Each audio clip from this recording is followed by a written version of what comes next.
सीमा आणि राधा लहानपणापासूनच्या जिवलग मैत्रिणी होत्या.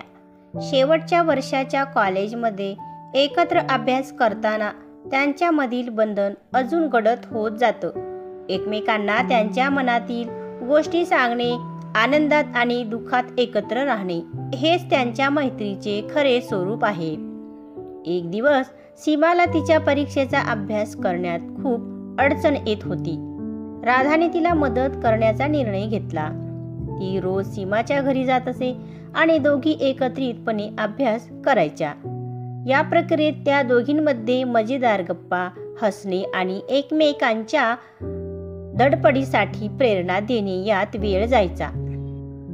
पण एक दिवस सीमाला एक मोठा धक्का बसला. तिला समजले की तिच्या कुटुंबाच्या आर्थिक परिस्थितीमुळे तिला महाविद्यालयातून बाहेर पडावे लागू शकते. या घटनाने सीमाच्या मनावर एक मोठा ताण आणला. ती विचारात पडली आणि राधाशी काहीच बोलली नाही.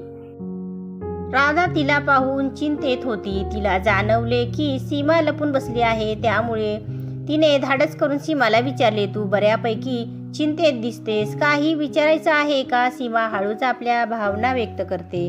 राधाने तिला सांभाळलं. हे काही हरवलेलं नाही. आपण एकत्र बसून या समस्येचा सामना करावा लागेल.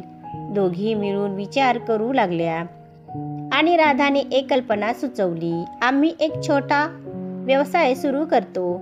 तुला काही ऑनलाईन क्लासेस घेता येतील आणि मी त्यात तुम्हाला मदत करेन. या विचाराने सीमाच्या चेहऱ्यावर एक चमक आली. त्या दोघींनी त्यावर काम सुरू केले. त्यांनी आपले शालेय ज्ञान वापरून अनेक विद्यार्थ्यांना ऑनलाईन ट्यूशन देण्यास सुरुवात केली. हळूहळू त्यांनी एकत्रितपणे यश मिळवले आणि दोन्ही मैत्रिणींनी एकत्र येऊन संकटांचा सामना केला.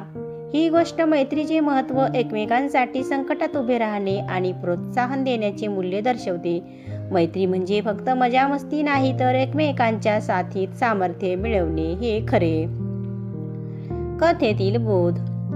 खरे मित्र संकटाच्या क्षणीच आपल्या जवळ असतात आणि एकत्र येऊन आपण कोणतेही आव्हान पार करू शकतो.